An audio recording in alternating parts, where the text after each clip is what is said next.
we'll be talking about one particular style of architecture that emerged during the Belle Epoque, which is called art and new art.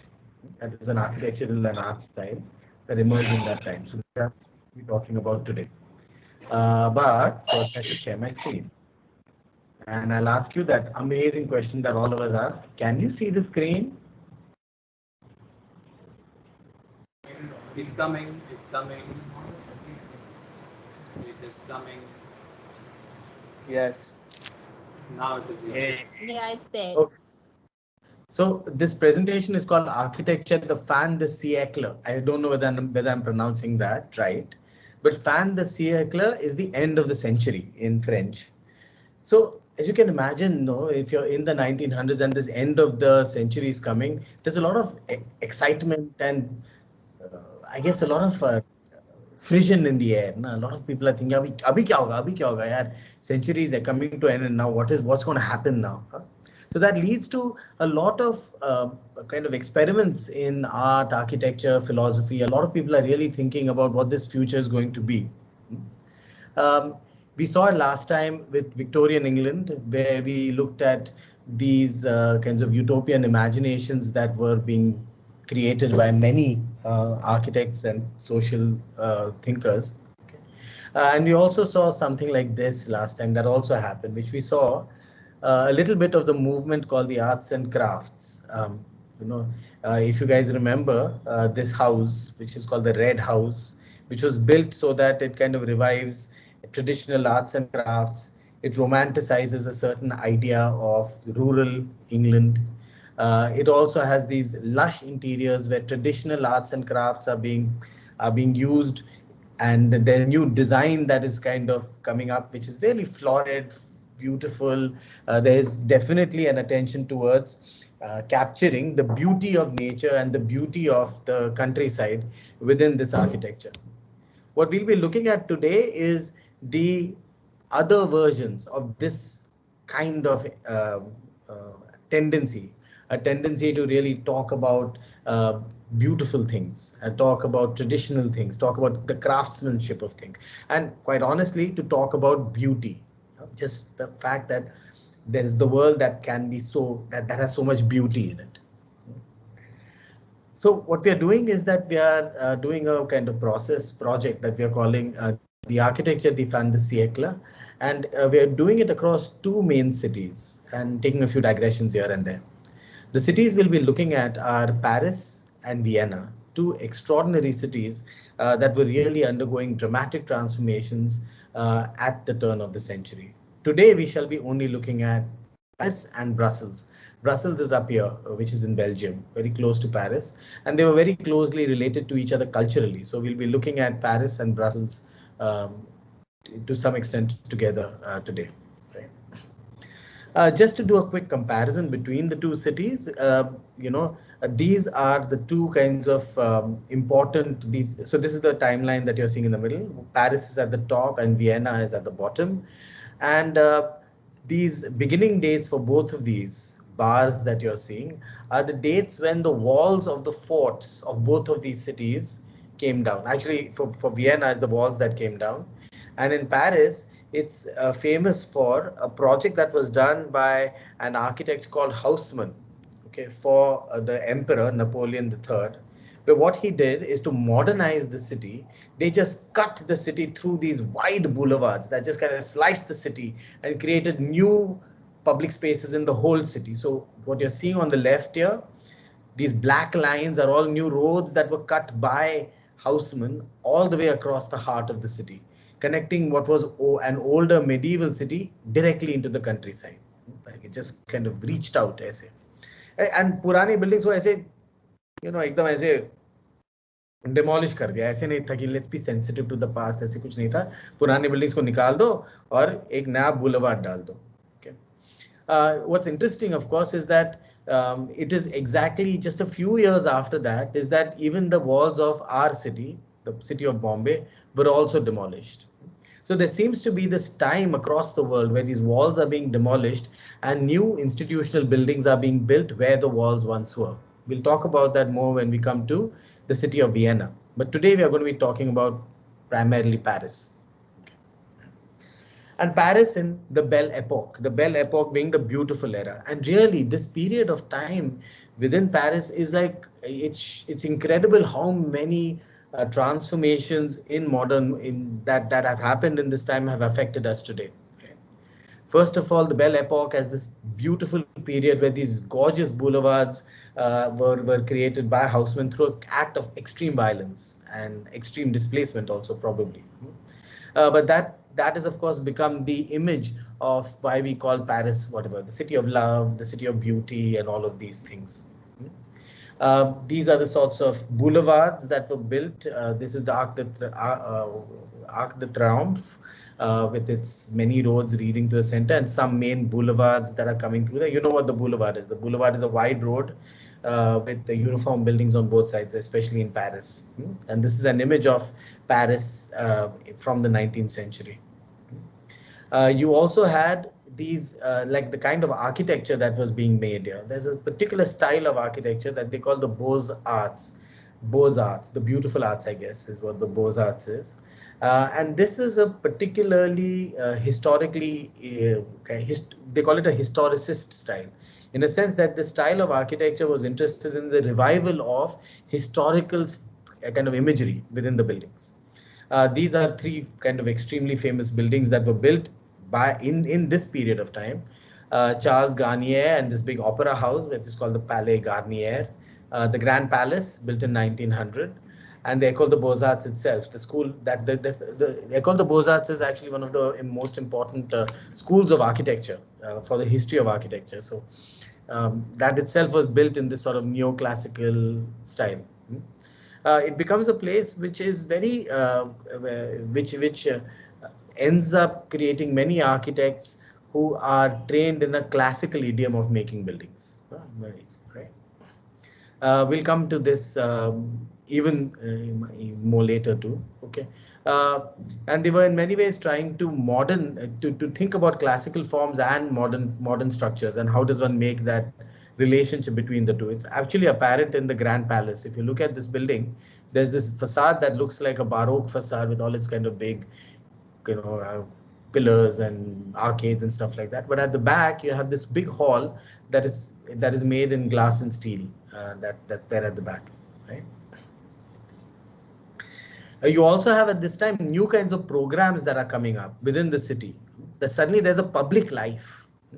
The boulevards have cut through this whole city, but created a whole public world. So you have shopping arcades that come up, and what you have on the left is a shopping arcade, glass covered, people are hanging around. The earliest malls, I guess you could call them. In fact, they are the earliest malls, where people would come and browse, protected from the rain and from the sun, all these amazing new artifacts that are being created by the industrial era.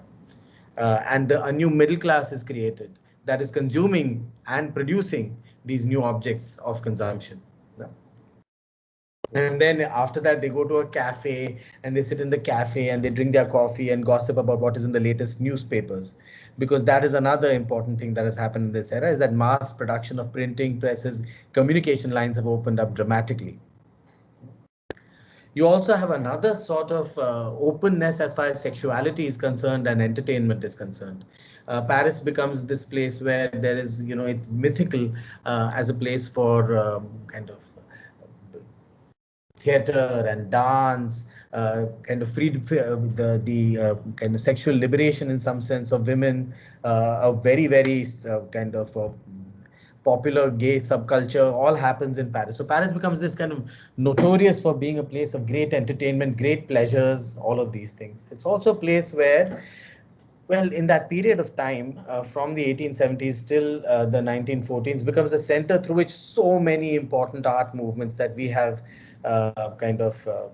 that we learn have all emerged at that time, in that period, in that city. So it's actually it's generating so many incredible things in that period of time, whether that's the Impressionists, the Post-Impressionists, the Symbolists, the Fauvists, and the Cubists, and Picasso, etc., who moved to Paris and started the Cubist movement. So it is, just as an example, it's a place where there's this idea of the avant-garde. Avant-garde are the people who are going to break earlier rules. So while at one end you have these buildings being built that are very classical, new kinds of forms, using old forms using new materials, you also have people who are saying that no, we need to break all of these rules. We need to kind of go out into the world and create our own kind of styles of art. The same thing is happening in music. Some kind of new modern musicians are being, I mean, these are musicians who are experimenting with the form of classical music that are happening. Sasse, Satie, Debussy, etc. And also science.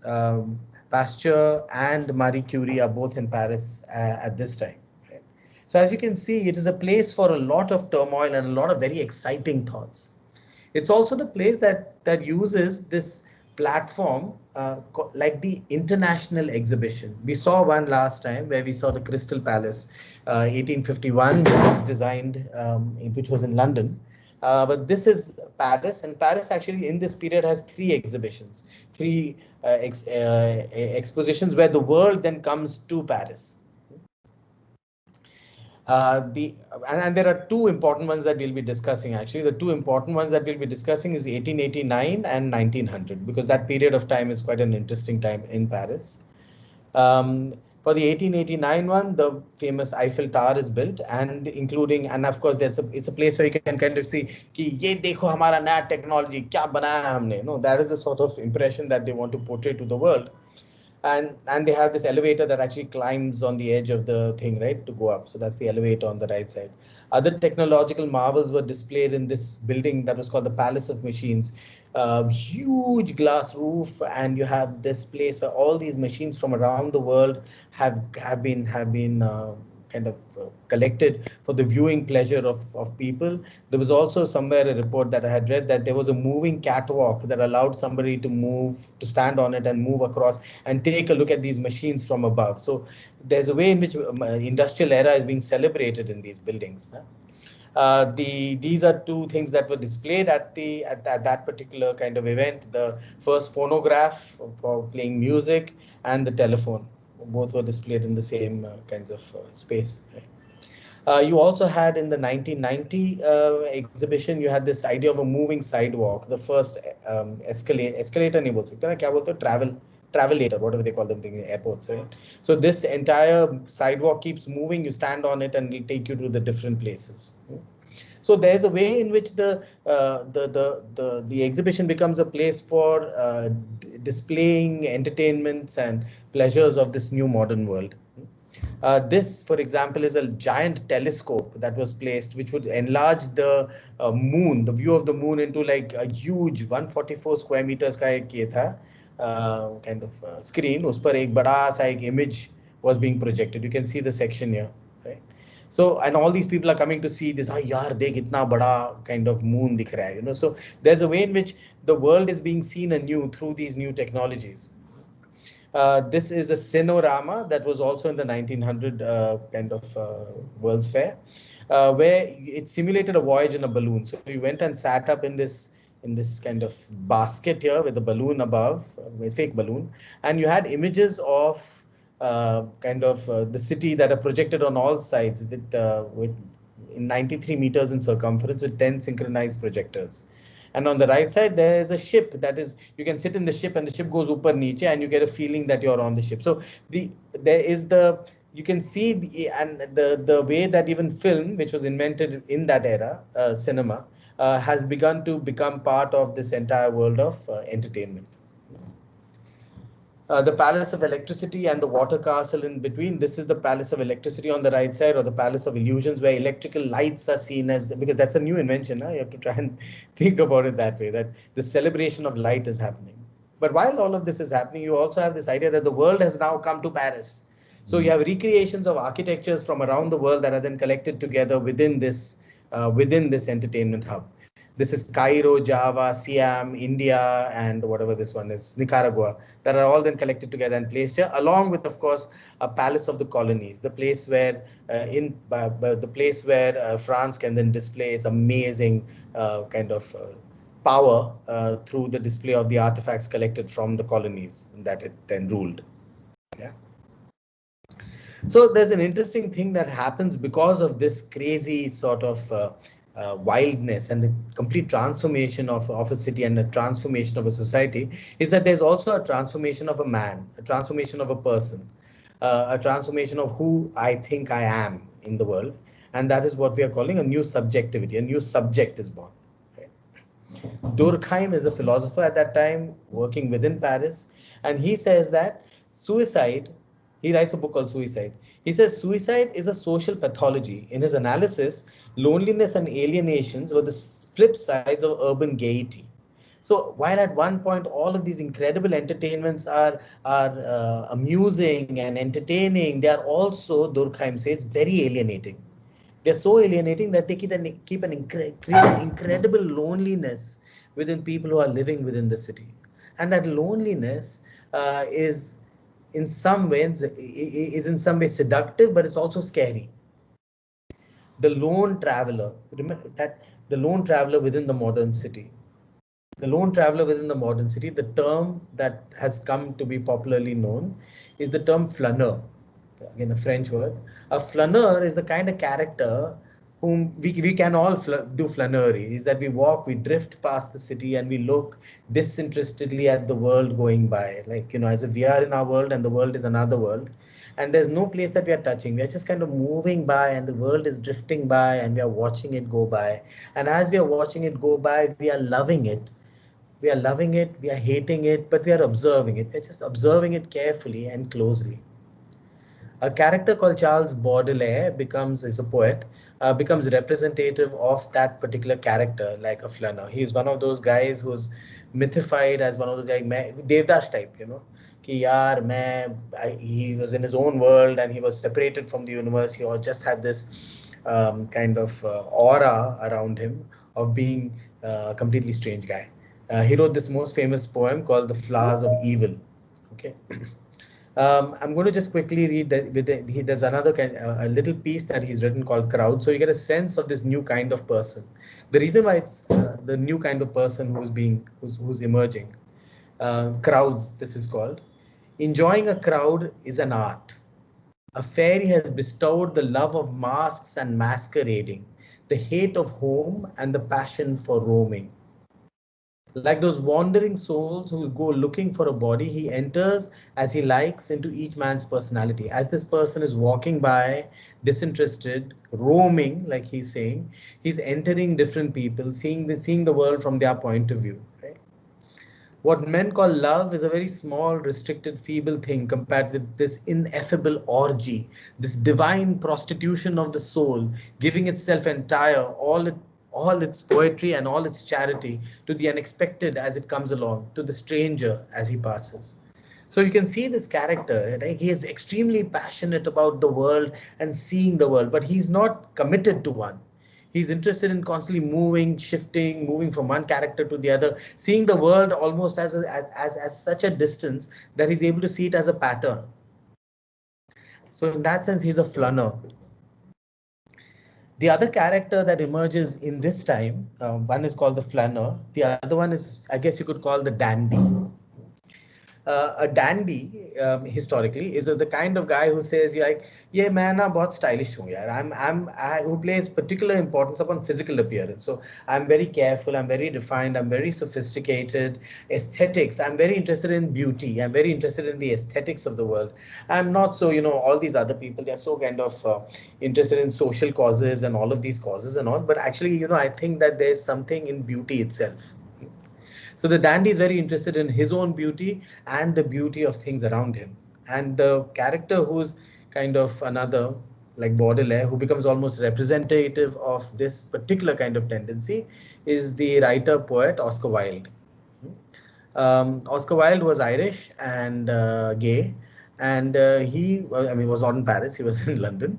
But these are some of the kind of famous statements he made. He is very famous for these really kind of witty, sharp kind of comments that in a sense were commenting on society because in a kind of complicated way, he really cared for it. So I'm just going to read some of them. We are all in the gutter, but some of us are looking at the stars.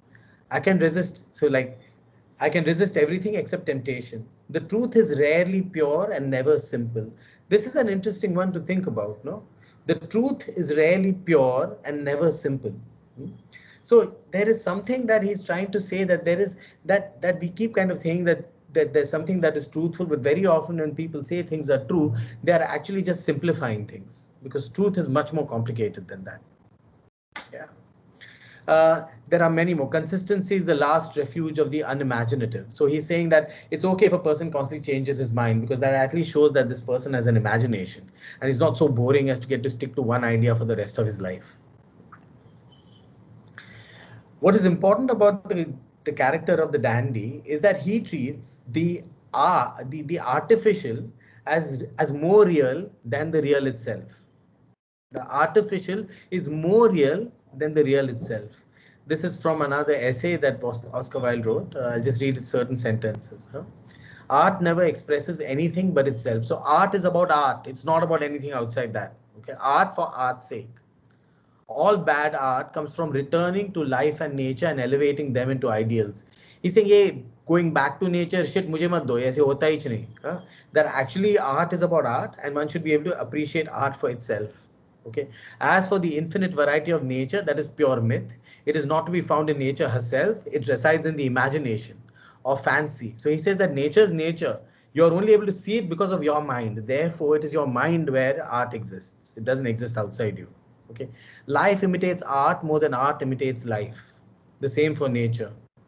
Lying, the telling of beautiful, untrue things, is the proper aim of art. Art does not tell the truth. This is a far cry away from all these people who are trying to do such, from modernist thinking, for example, that keeps talking about the truth to materials and all of these things that we've heard people speak so much about. Yeah. The best example to really talk about artifice as truth in this particular period of time is this book that is called Against Nature by a person called Huysman. And in that he has an example of perfumes. Okay. So I'll read this bit. He says, perfumes are hardly ever drawn from the flowers whose names they bear. अगर हमारा रोज perfume बनाना है तो यार ऐसे नहीं होता कि उसमें रोज होता है. The art of perfumery is necessary so that perfumes deserve the names they carry. Okay. Distilling the essence of a rose would only give a poor result, lacking truth and style. Better to accept that just as the original was a complex combination, so the scent based on it can do more justice by recombining these and other elements to make the real truthful thing. Hence, the artificial is not merely a copy that announces itself as a copy, but a cosmetic improvement on the original. So he's definitely saying here that artificial there, okay, therefore it is better. He's definitely saying कि truthful करके कुछ होता नहीं. You won't get the real by the truth. Only through a process of art can you get it to be more authentic. Okay. Now, what does this all mean for architecture? There's a movement of architecture that emerges during this time that is called Art Nouveau, or the new art. Okay.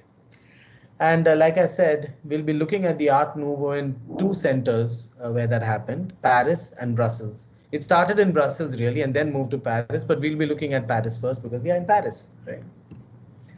So this is Art Nouveau. Art Nouveau, okay, said ये सब Beaux-Arts के जो buildings थे. You remember those classical buildings that are there, na? Those big fat, called the Beaux-Arts buildings with these historical columns and stuff like that. He said, यार, that is एकदम outmoded, old style हो गया है. And now we need to kind of really kind of think about these new materials and think about new ways in which we can put these together to create new kinds of beauty.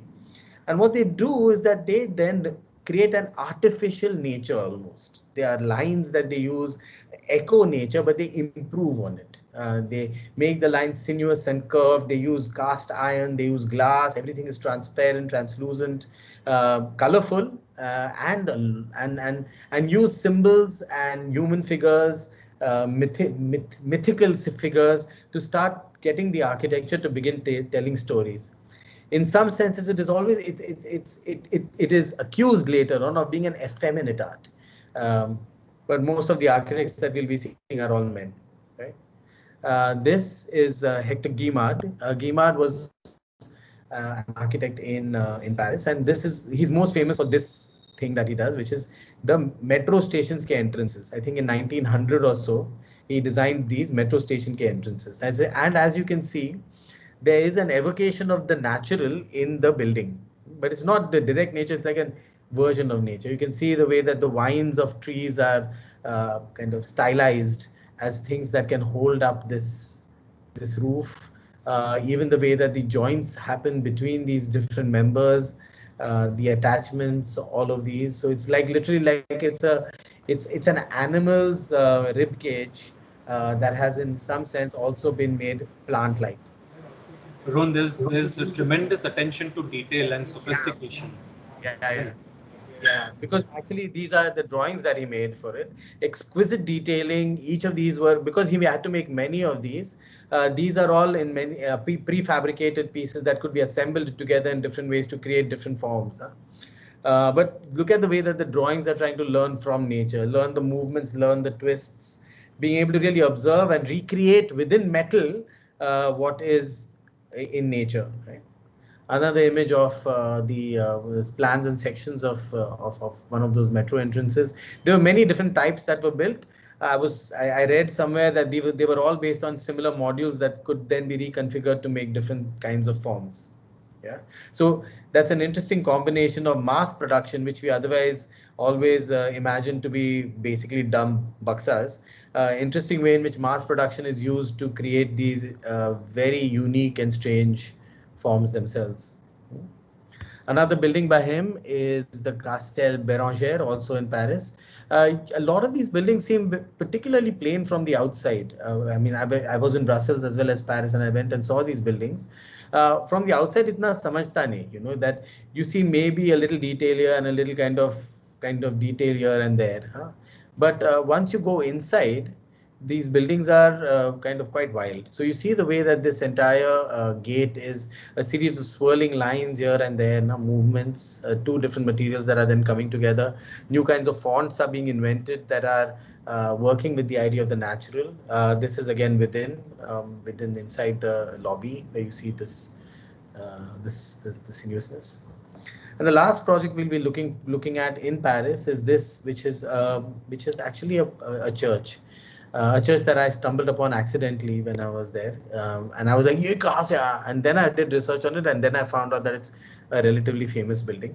And this building does an interesting thing. It uses I think it's one of the first RCC buildings, RCC churches built, I think, around the world. And what he does is that he uses the RCC as a material on a fairly traditional kind of plan of a church. Except that what RCC allows you to do, it allows you to span much greater and in much lighter ways. So what happens is that the interior of the church, which you're seeing on the right, okay, is this kind of beautifully vaulted, very light sort of frame, which reminds you a lot of the Gothic in terms of the architecture, because Gothic architecture had this urge to kind of make structure very light, so that structure very thin, so that light can be brought into them, and this light was usually through stained glass windows. So in some ways, this is an Art Nouveau version of a Gothic cathedral, or Gothic church. Section where you can see the thinness of this entire upar ka jo hai. And the exuberant way in which tiles and colors and materials are used on the surface. Okay. These are all modern buildings, just so that you know that very often when we think about modern architecture, we think that modern architecture is all white cubes. Well, these are all modern buildings. They're not, may not be modernist. And these are some photos, like the way light comes in and becomes all gorgeous. Many more when they're all very gorgeous, but it's this kind of space. Yeah? Dark with this sort of, I guess this sort of, I don't know the word, but it's a very beautiful light that comes in. But what we're going to do now is we are going to go from Paris to Brussels, where Brussels is up here. Okay, Brussels is in Belgium. Belgium is a small little country that is sandwiched between France and the Netherlands. Okay, it's a relatively new country compared to the others, and we'll talk about that a little bit further. But one of the main characters of the Art Nouveau is Victor Horta. He's supposed to be one of the founders of this movement. I'm just going to kind of go over some images of his buildings actually, just because they are very beautiful buildings. There's nothing much to kind of say about them except to kind of look at them really. But because I think but this is Hotel Tassel, very simple, straightforward plan. You come inside, you have a kind of uh, I guess a lobby, staircase come in, and a upside lane that opens out onto a garden at the back. Again, the drawing looks very simple, and the building's plans are relatively straightforward, but within it's another world entirely. A lot of attention to detailing, like Shirish said, detailing of everything, detailing of the floor and the flooring pattern that you have that is there, the wall with its wallpapers and colors of these swirling vines. There is kind of the curve of this entire of the banister and the railing below. And I keep when I saw these, it reminded me of Oscar Wilde actually, and the fact that there's an artifice here that is treated as truth, the, and beauty is embraced wholeheartedly. There is the exquisite is not shied away from. The over the top is not something that you need to be ashamed of. These are buildings that are all aiming for the over the top and the lush. And also the desires of a particular class to express its own identity and its class. So you see the way that I mean, just the details, yeah, the glass skylights that are bringing in light from the top, the thin columns that split into four little kind of tendrils that are then holding these roofs up. Only new materials could have allowed these kinds of buildings to become so light. Yeah. Another building by Horta. This is Hotel Van E12, I guess. I have no idea. Again, straightforward, similar plan. All these buildings are within kind of row houses. Okay. So they have only one entrance in the front and one exit at the back. The building has therefore two facades and usually gets in light at the center because that's the only way that they can work. You know? Ron, also there's the typology of the atrium is very much now coming because of this this way in which you can open the center and cover it with a metal and glass dome. And so, for example, even if you think about the Watson's building, a similar thing, right? You enter inside and there's an atrium on the inside. Sorry, go ahead. No, but I think that's an interesting thing that you brought up, Watson's. Okay. Yeah. When is Watson's built? Watson's is built in 18 before this actually. Similar time. 18, I think 1875, 1860 something. 67, yeah.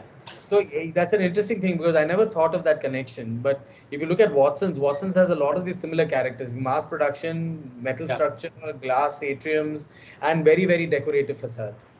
Yeah, 1867 is Watson. Yeah. Cool. But I think that the metal workmanships have changed. I mean, yes. Watson's is cast iron; it's more fixed, whereas here this is much more malleable. Yeah. Anyways, go ahead. Sorry. Yeah. No, it's fine. This is the atrium of, like Shirish was saying, of this particular building.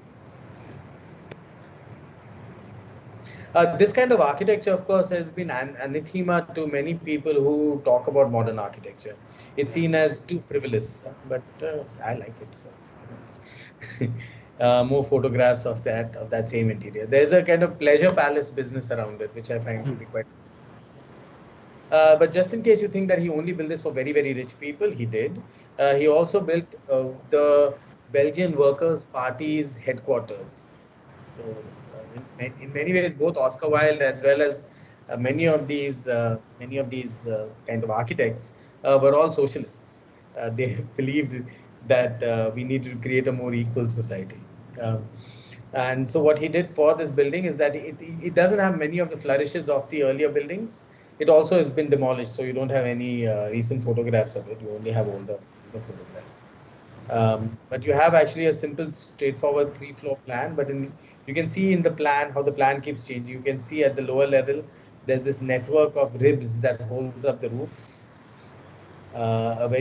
Two entrances that come in on both sides, 2 staircases on one side. You can come in, there's a hallway and the stair is at the back. Okay. At the first level, there is just a series of offices and rooms that are overlooking the street, which is on the outside. And at the topmost level is one large space for congregations and speeches, etc.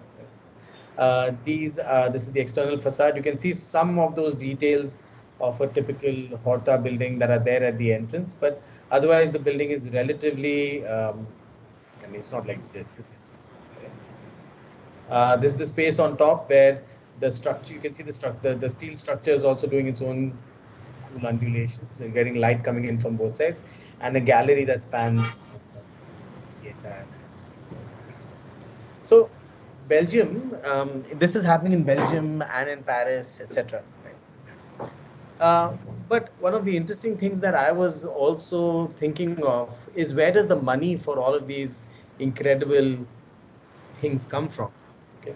And I started doing some reading on Belgium during those years, and I realized that actually a lot of the money that came into Belgium at this time was coming from not a very, I mean, how should I put it, above board source.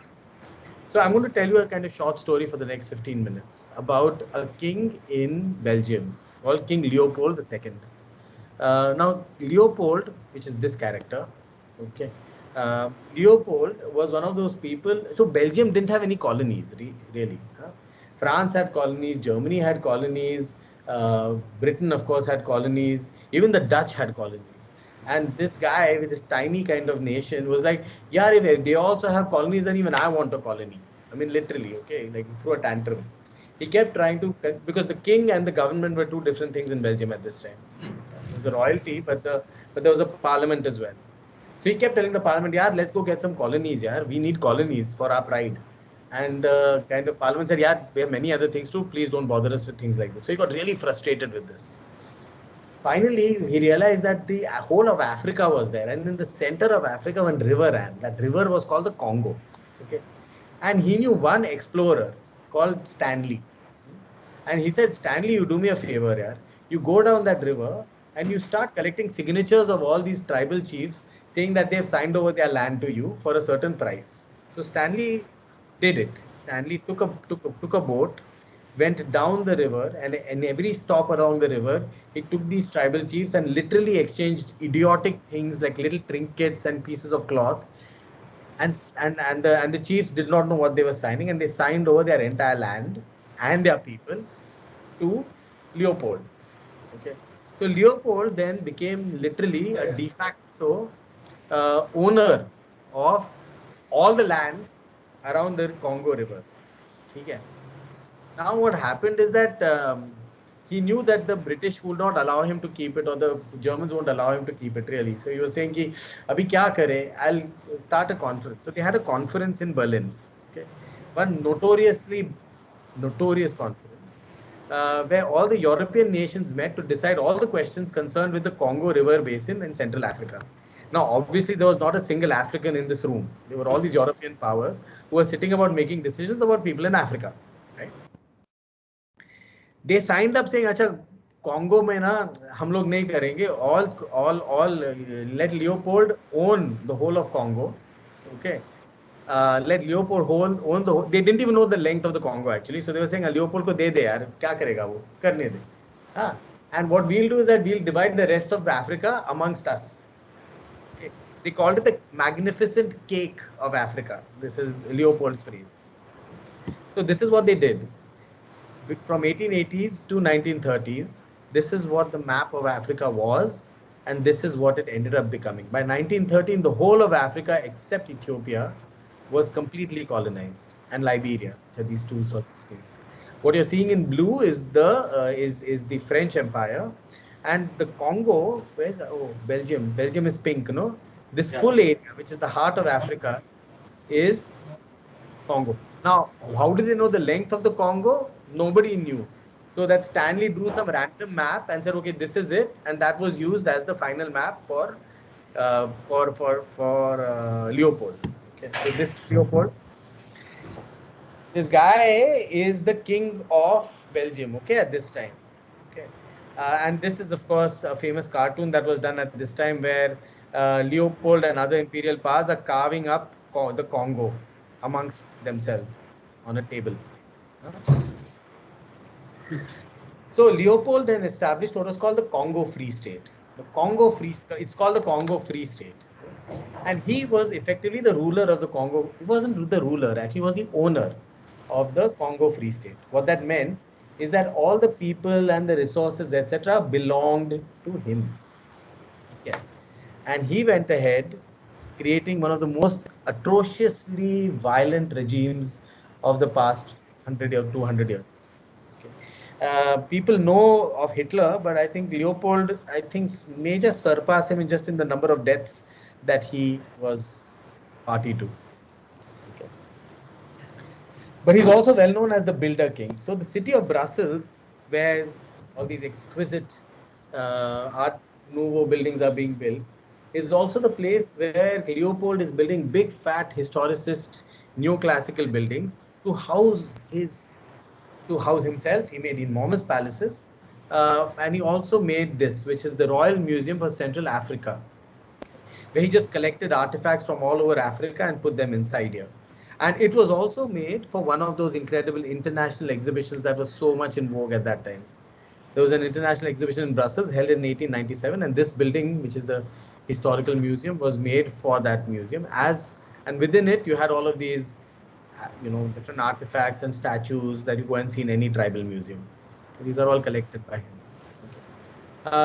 Within it also, the Art Nouveau guys designed a sort of using tribal wood from the Congo, built this beautiful, beautiful little pavilion as well. But he also had outside his palace in this beautiful garden, he also created a human zoo where he had around 500 to 600, 267 Congolese men and women come and perform being Congo. Okay. So people used to kind of go and say, "Are ye dekho, aise jeete." So they were literally put in a cage. So there was a human zoo that he created for these, what he thought were animals. Yeah. They were also made to some sense in this beautiful lake that you're seeing on the right, ride the canoe like they would in Congo for the pleasure of people like, let me see, for the pleasure of people like this, or people like this. So what you have here is this kind of, and this is another image. That's the reason I'm showing this, because it's interesting to think about where the money for a lot of this beauty that we find in Paris or in Belgium comes from. This is the Congo Free State, another cartoon where in the rubber coils, it's called, there's a black man holding a snake, and the snake's head is the head of Leopold. And this is the flag of the Congo Free State, which says that it was about the light of civilization, this golden star in the darkness of Africa, which is the blue thing around it. But how was this entire Congo Free State governed? It was governed by these groups. It was called the Force Publique. A group of African men was generally ruled over by white Belgians, French people, British people who were hired to administer them. And these Force Publique guys had to make sure that that the workers delivered the requisite amount of stuff to the to Leopold in some sense, right? So, and what was being sold, what was being harvested in Congo, what was being harvested was ivory, which means the tusks of elephants, and rubber. Okay. So, if they did not have a certain amount of rubber that they collected in a week, they were punished or they were killed. And just to make sure that the public was asked to cut the hand of the people who did not meet the criteria of the amount that's to be sent. This is an image that I find most haunting. It's an image of a father who looks completely dazed, looking at the hand and foot of his daughter who had just been killed by the first public. It's interesting to think that this entire kind of economy was the one that created all that beauty. The relationship of beauty and barbarism is something that I think we'll kind of arrive upon and constantly think about, even as we are looking at the cities that we are inhabiting today.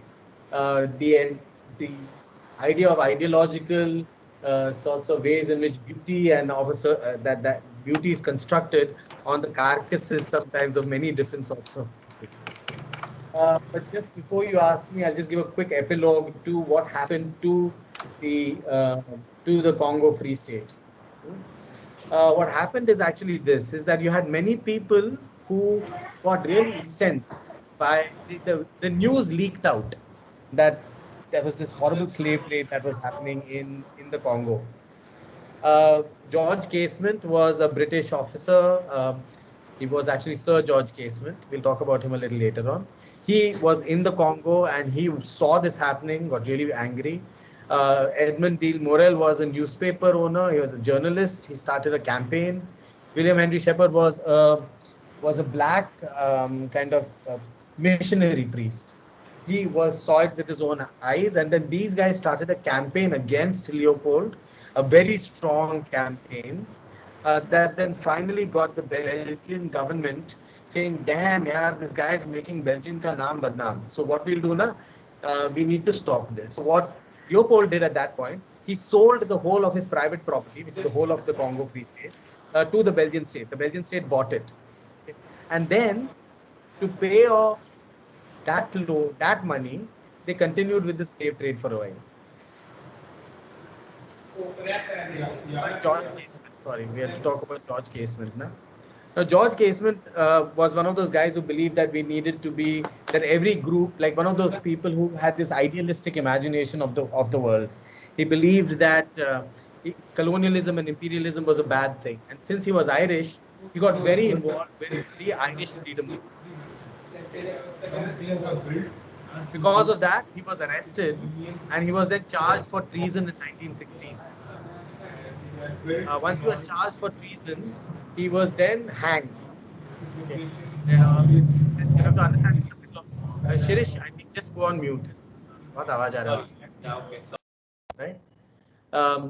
So what he, and so then you see what happens, and this is a famous speech that he gives, which is says that self-government is our right, a thing born in us at birth, a thing no more to be doled out to us or withheld from us by another people than the right to life itself, than the right to feel the sun or smell the flowers or to love our kind, where men must beg with bated breath for leave to subsist in their own land, to think that their own thoughts, to sing their own songs, to garner the fruits of their own labors, then surely it is braver, a saner, and a truer thing to be a rebel than tamely to accept it as the natural lot of men. Right? What is interesting about this famous speech, actually, I should take this bit out just for the future, is that it was his speech that Nehru was very, very influenced by, because he said it seemed to point out exactly how a subject nation should feel. 1916, the year that Roger Casement kind of was hanged, is also the year that Annie Besant, another person who was involved with the Irish freedom movement, okay, like Roger Casement, started the Home Rule movement in India that Nehru then became a part of. So it's interesting to think about all these kinds of anti-imperialists, anti-colonial movements that are coming together in similar times. And that, of course, leads around 15 to 20 years later until the whole kind of edifice of colonialism just completely begins to collapse. I think that's it for today. I'm not going to Vienna. Rohan, Yeah. Roger Casement's speech from the dock is 1919, is it? Because 16. Oh, so there's a mistake on the slide. Sorry.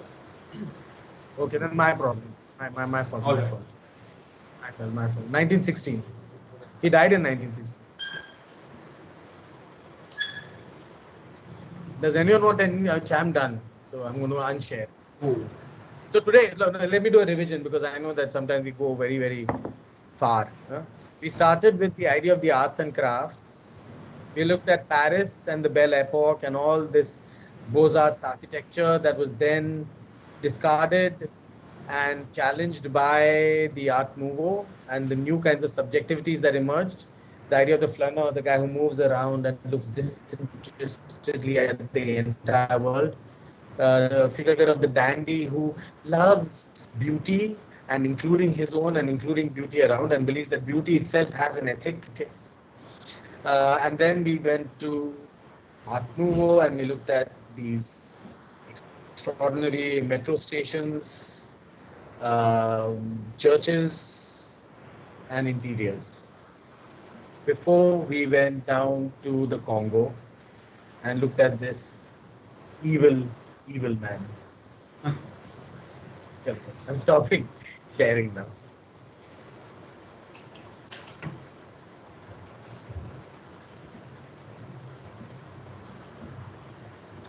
Ah, that Okay, happened this time. Yeah, I thought it'll take longer. and I think it's good we stopped over here. I don't think we can we can go. Yeah. Yeah. Okay. Anyone Yes, has any yes, yes. responses? Shravan, yes. It is the Leopold was behind the Congo rubber atrocities. Yeah. Anyone has any responses? Any thoughts? I feel like these buildings which were built in Paris and Brussels, they, while they were so beautiful, aesthetic, and they spoke of lavish life, they were kind of in a way hypocrite, because they were built on they were built on the atrocities which were inflicted to the poor, basically. So yeah. Yeah. There is And that always that kind of. Go yeah. on. Yeah, and one more thing, the Oscar Wilde's his views on nature being not a part of art, and it seemed to me a bit realistic. But then again, I think he was also hypocrite in a kind of way by creating that figure dandy, which spoke about which was all about complexity and complexity and lavish life. So Yeah. It's Oscar Wilde is a very complicated character only. Have you ever read an? Has anyone ever read Oscar Wilde as a book, as a novel ever? You guys should read. It's amazing. He's written this amazing book that is called The Picture of Dorian Gray. Okay, this is one of his famous books. It's a very simple story where there's a guy called Dorian Gray, and an artist makes a painting of him, and he's a very beautiful man, very beautiful boy, Dorian Gray. So an artist makes a painting of him, uh, and what happens is that magically, somehow, Dorian Gray himself never ages. Okay, he stays forever young, but the painting that he's made ages and begins to. So what's happening is that although he looks extremely beautiful, he feels like this painting which he can see sometimes, and it's rotting. Sees that, is that him? So it becomes like a kind of really complicated question as to where does beauty lie and where does truth lie. Oscar Wilde actually is, in many ways, is playing with our ideas of beauty, playing with our ideas of beauty. He's provoking you to kind of start thinking of, like, like dandies, वो sarcastically बैठकर एक line मार रहा है, पूरा पूरा हिला देने, all your convictions of what is right and wrong. He just wants to screw with you, actually, as far as that's concerned. But as far as your earlier point of brutality and architecture, this is something that architects have not yet come to terms with. That most architecture is an instrument of power. It always represents the powerful, usually. Even housing, actually, unfortunately, always represents the powerful. Most powerful structures and systems are in many ways violent. The reason why I have kind of brought this in today is just to kind of remember, to constantly remember that our profession is in many ways built on extremely horrific labor conditions. Even the cities that we are building right now, that apartment building outside that is being built, okay, that's not necessarily creating a very humane environment for the construction labor to work in. So it's this kind of burden, like जो बोलते हैं ना, जो that architecture has. And as a profession, it's something that we have never really even taken a look at.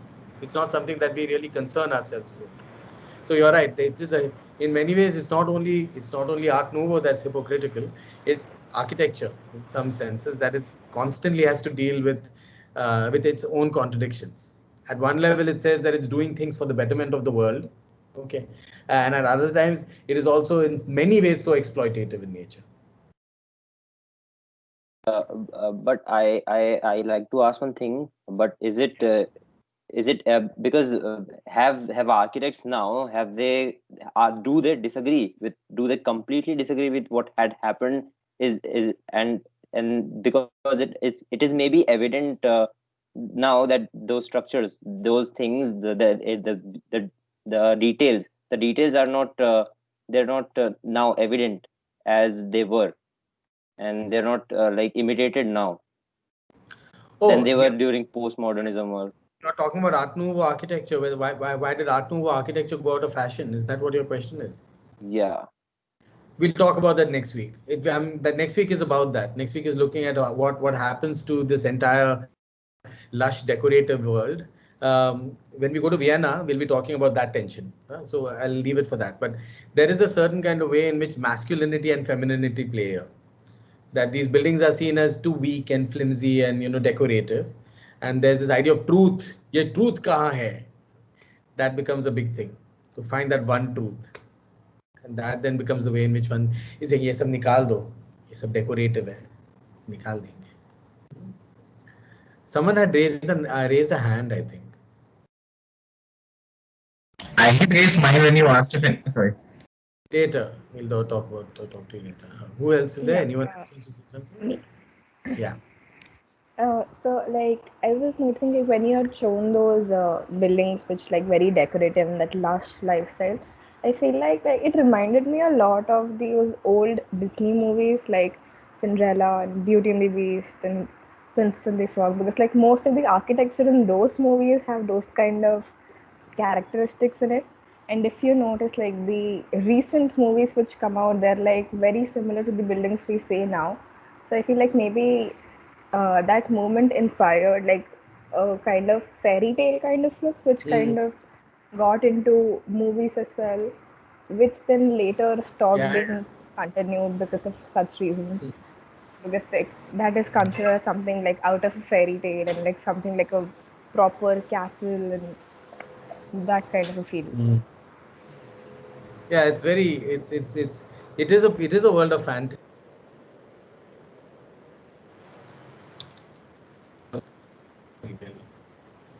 And it's symbols and images like fairy tales. Actually, a lot of the work that you see in art that is coming from this period is using mythologies, Greek mythology, Roman mythologies, as figures to kind of start evolving their own paintings and things like that, including many murals. Many murals are built based on these sorts of myths, figures from myth. And also there's that falling back into that kind of dreamlike, which Disney is all about, appropriating any image that can be consumed as a fairy tale. Not only the Art Nouveau, anything, including science fiction imagery. So Atharva has a very interesting point. He's saying, was there a connection between Art Nouveau and Gaudi's work? Because both had too much of ornamentation, but Gaudi's ornamentation was different. Yes. They're both happening at the same time. There is a tendency between both of these movements to look at the past and reconfigure it. Look at old crafts and think about what are the new crafts of industrial society, metalwork, etc. And think about an architecture that emerges from there, and think about images and symbolism as an integral part of architecture. And for the big difference between the two is actually religious. While these works are secular in nature, in the sense that they don't have any God imagery, really, none. Even the church is, the basic architecture of it is very Gothic, actually. With Gaudi, the buildings themselves become ways in which you are praying to God. The buildings are literally like worship. So the buildings are soaring and desperately kind of, I guess, straining at their seams to try and reach the divine, to literally disappear.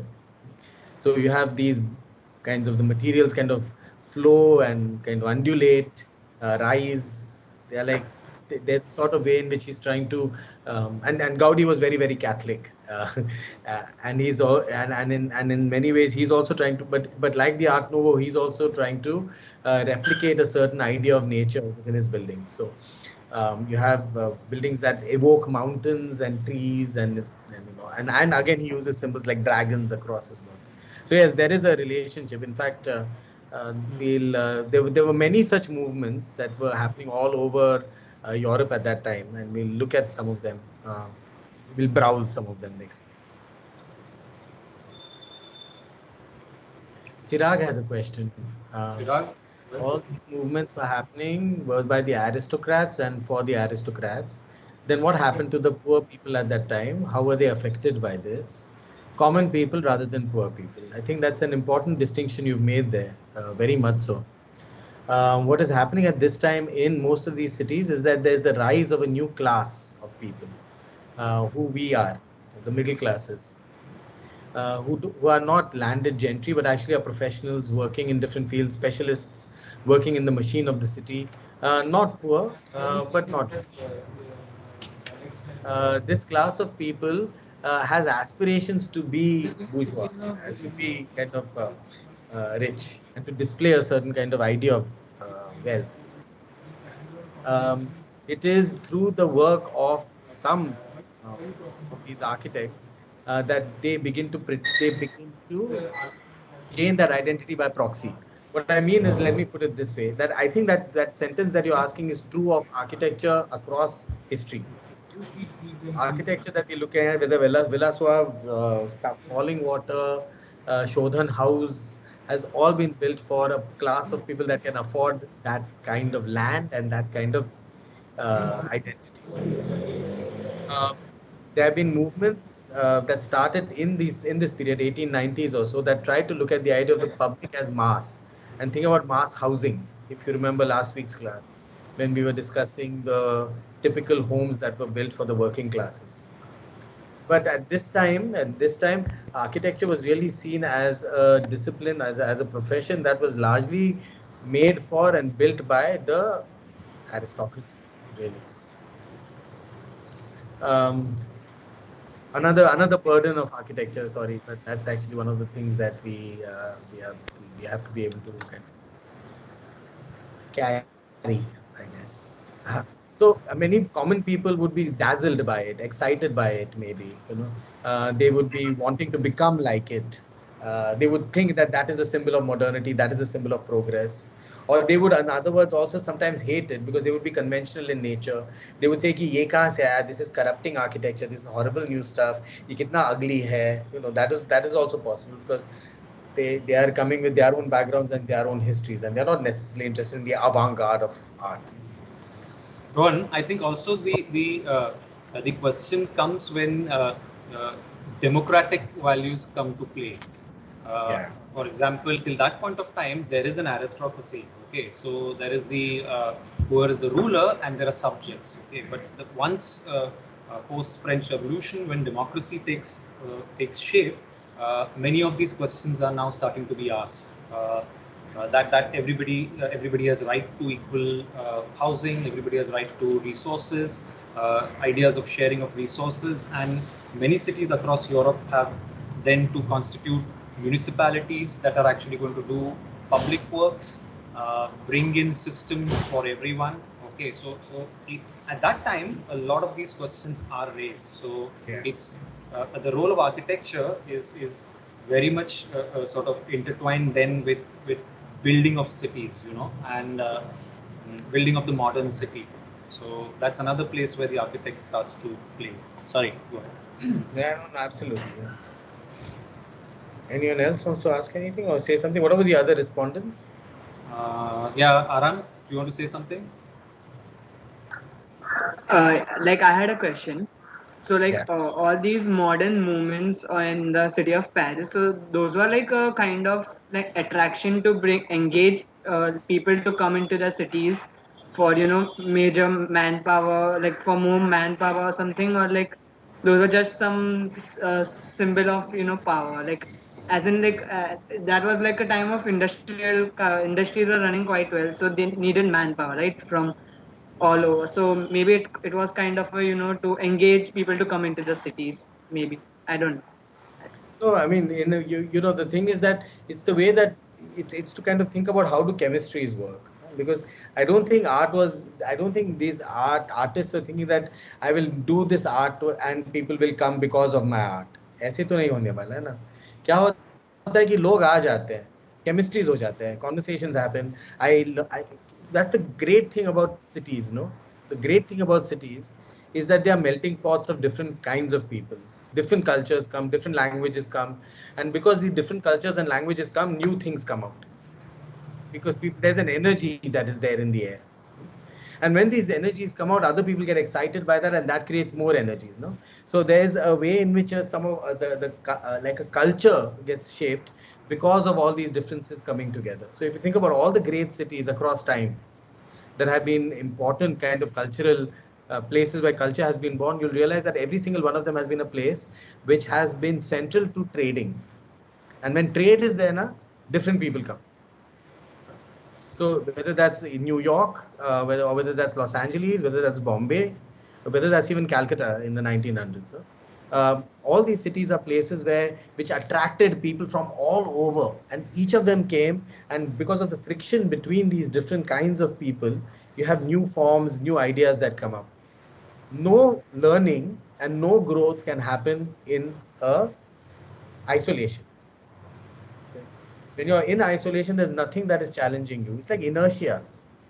A body stays in a state of stability as long as, and it'll continue doing that unless something from the outside comes and hits it. It's not going to change. Newton, no, simple. So it's like that. I think what happened in Paris at that time is that because, like you're saying, because of mass production, because of the attractions of this city being such an incredibly, like a great place for artists to come, because the kinds of energies that it was giving artists was incredible. So Picasso would leave Barcelona and come to Paris because Paris was the place that he's going to learn art, going to be able to see the world.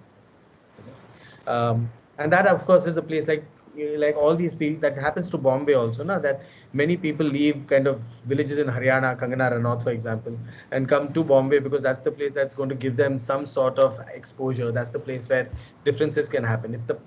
If whoever it is stayed in their little hinterland, kuch to hone wala nahi hai na. So cities offer that sort of place where all of these things come together, and Paris in that particular period of time seemed to have it right. It seemed to be an incredibly volatile, powerful, exciting place where philosophy, art, music, architecture were all in conversation. We're all thinking about, what a lovely and incredible world we are living in. What a scary and frightening world we are living in. What are the new ways in which my aesthetic experience is changing? And then thinking about, like, what do I do with this? Like, I'm an artist, I need to create. What do I create? What is the right thing to do? What do I want to happen in this world? It's interesting to think about that. Think about architecture as part of that journey. Think about architecture as something that is participating within the making of culture, which is part of culture. And if you think in India also, the places where architecture really kind of grew are places where that kind of interaction happened. Bombay, Ahmedabad also, and Calcutta, and Delhi actually. It didn't happen in Bangalore, which is relatively parochial till the 90s at least. And before, Rohan, sorry, before that it was in the princely states. Yes, which is also a place where friction was happening. Friction, yeah. No, this map. Okay, thank you. Yeah.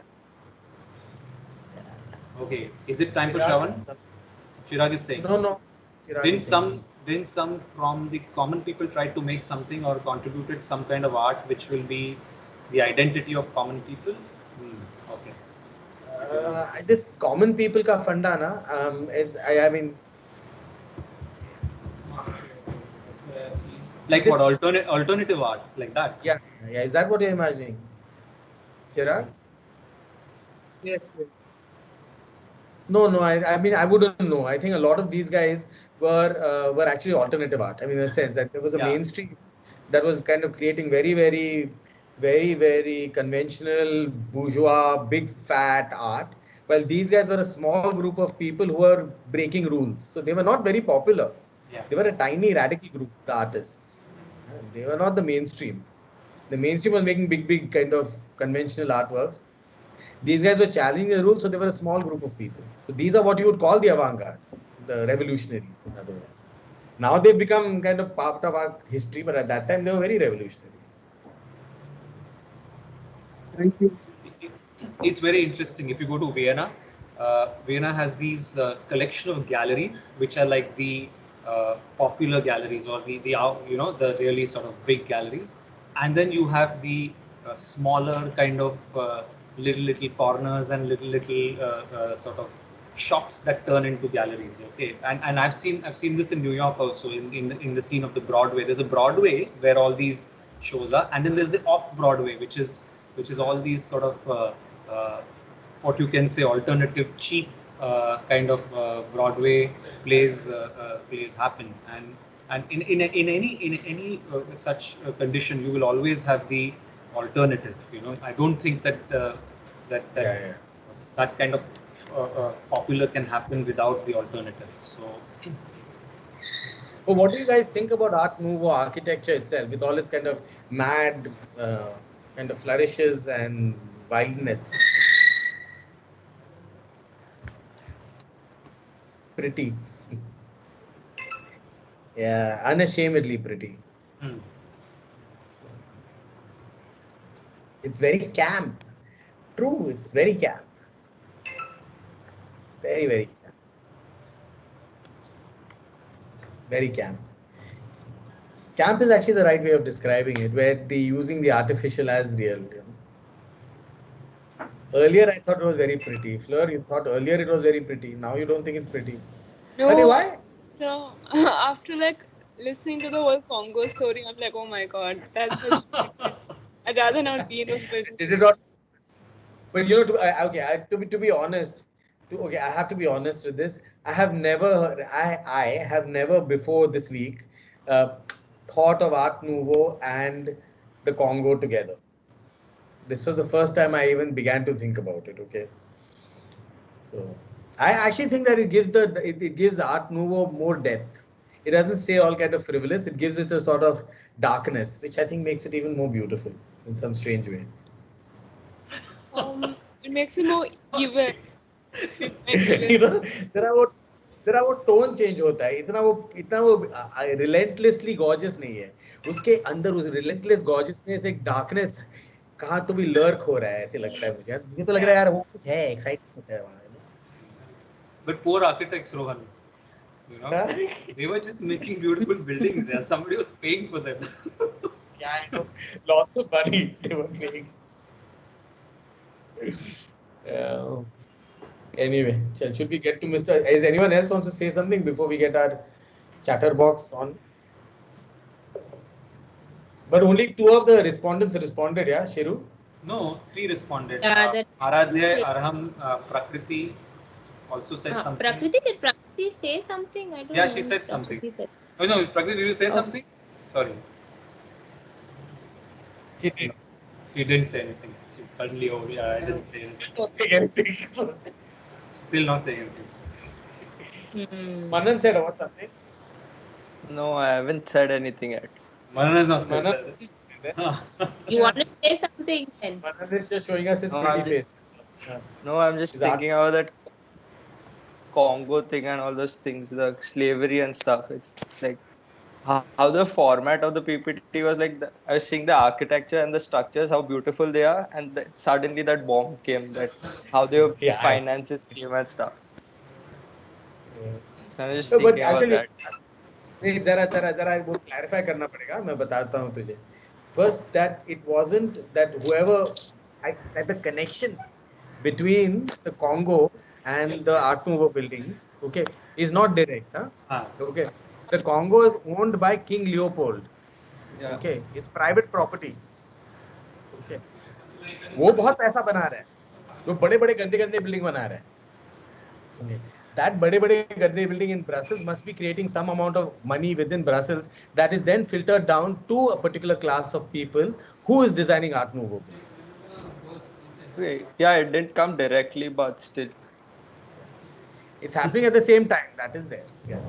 And a lot of and actually Belgium's money, Belgium, the tiny little country, is a very rich country. Okay, it's this rich. Okay, because of connections like this, it's a trader's. It has no resources. It's only trading.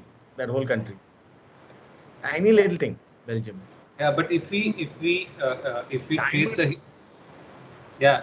a history of architecture as a history of colonization, there are going to be many such narratives. Yeah, I mean, British colonizers have done not very different things in terms of yeah. No.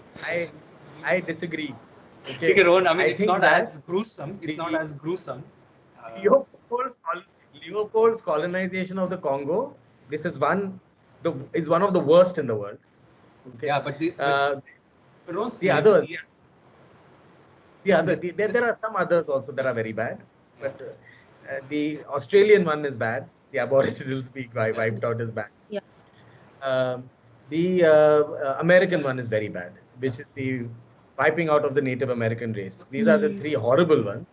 But just in terms of just the complete cold-hearted heartlessness of it, okay, this is the you should read those documents, Shirish. They are jaw-dropping, man. I'm reading this. I'm like, what the fuck is this guy? Yeah, but I agree. All colonization has been in many ways violent. India has actually suffered one of the least oppressive colonizations in a strange way. Other places has been much worse. Which is saying something considering how bad it was here. Yeah. It is saying something. It is saying something. Chalo, bolo. Ravan. Yes, Ravan. Okay, so one thing I did want to kind of bring up was I'll have a Congo thing later, but it's not a good segue. It's a really good segue, so I won't do it. But what I was saying is that when you talk about like this idea of the dandy, like even What the you were literature saying? of the time. Hello, am I audible now? Yeah, you are sure. So when we're talking about like the idea of the dandy and the femininity of the architecture, I feel like somewhat it was reflected in the literature of that time as well. Like I'm not sure of the particular time frames on these, but if you look at the Three Musketeers, you look at A Tale of Two Cities, you look at which is another one. A lot of them have like these kind of not bourgeois, but like this kind of enlightened man who's kind of better than his animalistic, brutal masculine instincts. I mean, a great example is Dr. Jekyll and Hyde. Like Dr. Jekyll's like the refined sort of scientist, and Hyde's like this more brutish, masculine murderer. So like I mean, like there was this kind of period where like masculinity was seen as like a negative thing, but like it was this weird connotation for masculinity where you can't be too feminine but you can't be too masculine either, because you're either a brute from like one of like those people in the colonies, or you're whatever derogatory words they use for feminine in that time. But yeah, like I mean, you can have this kind of like idea of like the refined man, which I think can also tie into like this idea of the colonies as well. Like the white people were more refined than the brutish like dark skinned people. I mean, so that was kind of like, I mean, the literature also kind of has like the Three Musketeers. I mean, that's based in France. I don't know the time frame for that, but like you have like these kind of romantic kind of, and even the weaponry. It's not like a very plate armor, heavy sword kind of people, but like they're these feathery caps and rapiers. Like it's a very elegant kind of form of like this thing. So I feel like that kind of did reflect. So and like you mentioned Oscar Wilde, so I was like thrown back to like my old school library where I was like most of these kind. Yeah, I love Oscar Wilde. I think when I was growing up, that was the book. I don't know what my father was thinking, but I think I was like 12 or 13 that he got me the collected works of Oscar Wilde. And I'm sitting about reading the collected works of Oscar Wilde when I'm like, and I have no idea what most of the time is happening. But now when I look back, I was like, my father must have been nuts. Like that is not a book for like a 12-year-old to read. It's just not. I think it has scarred me for life. Okay, scarred me with cynicism. Yeah, like even at like the age of 15, I read like one book of his that was like in library, and I was like, I don't even remember which one, but it was like this kind of. I remember Oscar Wilde. It was very clearly, and I was like, wait, like this. It's not like very black and white. Like you'd expect. Like I had a very black and white idea of the world at the time, despite what I thought, but it kind of did shake that up a bit. For everyone, I would recommend not the Picture of Dorian Gray because that is a little on the dark side, but his comedies are lovely. You should read his plays, Lady Windermere's Fan or The Importance of Being Earnest. Both very like they have great fun to read. You can finish them very fast, but they're full of lots of fun. You should read them. Yeah. Because they really allow you to see. Actually, they are very, very interesting portraits of people. And all the जो ये सब जो pretensions होते हैं ना कि मैं ऐसा हूँ हाँ मैं ये करूँगा हाँ और you know all of the sort of pretensions we have, he's very kind of dismissive of them. He's able to see right through everybody and able to get to yeah हाँ तू ना you're just trying to do this. Yes, it's damn good. Very great. Yeah. And you had something on the Congo, my friend?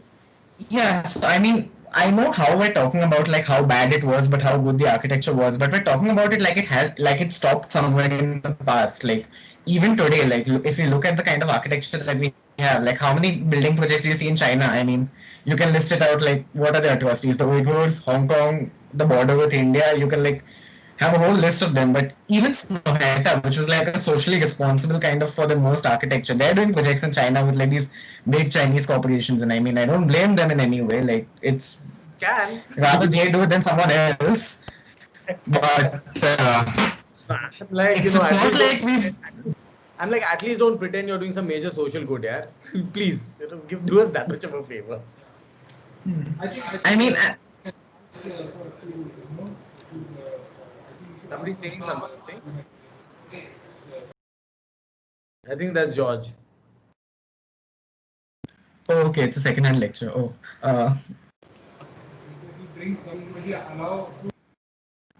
one other like this thing, like it's not even just architecture. Like it bleeds into like I mean the American prison system, like the way they use their prisoners to work on. Like I mean, you have companies like Windows, Nintendo. All of these companies are still based on that kind of a system. You have Elon Musk, whose money mainly came from the emerald mines in South Africa, thanks to his father. I mean, we've not lost blood money despite what we think. It's gonna follow us wherever we go. It's like True. it's not. Uh, True. Okay. and yeah, sorry. You were saying Finish your- something? This George is talking is getting very disconcerting. I keep thinking like Shirish. I'm sorry. I'm sorry. They are responding to your questions now. They are answering your questions. Please. अब क्या अभी कुछ कितनी बार बोलने का उसको बंद रहने को. Anyway. Chal, Okay, But you're almost. sorry, Go I ahead, Shravan. Please think, don't stop. yeah, one reason Art Nouveau I think is so mainstream, as I was saying, like it's just so mainstream in modern architecture. I think it's because like it's got this kind of quality of like this. It was new at the time, but it's still got this kind. It's path breaking, but we still got this kind of like traditional cutesy way of seeing it, and it kind of has blended into popular culture so much because that was a period of time where a lot of like people I know like read books from that time. They watch movies based in that era. You kind of develop a kind of affinity for that kind of architecture. Like a lot of people I talk to, I mean, I'm not trying to stereotype, but you know, like they're girls around the similar age, very bookish, like who grew up reading, like because these are usually people I talk to from my writing page. Like that's the kind of people who like this kind of architecture. So just blend it. You can see where it kind of seeped into like popular culture and like how it kind of distributed itself through time. I guess in a way. When I was studying architecture, it wasn't even we weren't even it was never even part of the idea of modern. No, not at all. Not at all. We're not discussing it at all. Actually. I think was- we only at least I discovered it only because I went to Vienna. Okay, I mean that's the only reason why. I mean the history of architecture course was also so limited in that sense. Yeah, so that made it very difficult to appreciate anything literally. But I do find that there is a lot of playfulness in that architecture. Okay, and that creates a kind of dynamism which allows for I mean it's cinematic in that sense, like that staircase coming down is become like like the way you sort of glide down you descend, okay, the atrium, okay, this grand atrium from where you can see everything, okay, and it has been used quite effectively in cinema space also, so which is quite exciting. I think they're right. Like, I think I should watch some old Hollywood musicals and keep my eye open for Art Nouveau details. It would be nice to do that. We Ron, yesterday Kaya shared with me the Bradbury building. okay, which is featured in one of Justin Timberlake's video, right? It featured in Blade Runner, the old Blade Runner also. Los Angeles. Los Angeles. It's gorgeous. It's like Right. jaw-droppingly gorgeous. When was it built? 1890s, I think. 1890s. 1890s, yeah, somewhere around there. But very similar. Cool, Very yeah, I similar. never thought of Watsons. I think I should think about that a little bit more. I'm just looking at images of Watson where that central space is filled with garbage right now. We have I know. photographs of this, which is also quite telling, and fascinating. So you have an atrium space and the state of the atrium. Anyway, so next week we go to Vienna. We'll Okay. see some of Vienna next week. Right. The Vienna Yes. secession. Yeah. Sure. Hmm. Okay. Bye guys. See you. Bye. Bye, Okay, Jay. Shigesh- bye. See you. Shigesh, what's the building in your background for I'm today? not building. That is a place. That was a place called Kowloon, the walled city in Hong Kong, which was demolished in '93. And that story is a long story. You can look up on the net. That's also a great story. Great drawing. Oh yeah, that kind of urban kind of sprawl that it created, right? The mass density population housing. Packed building. Yeah. Okay. All right. Bye. Bye bye guys. Okay. Bye. Bye.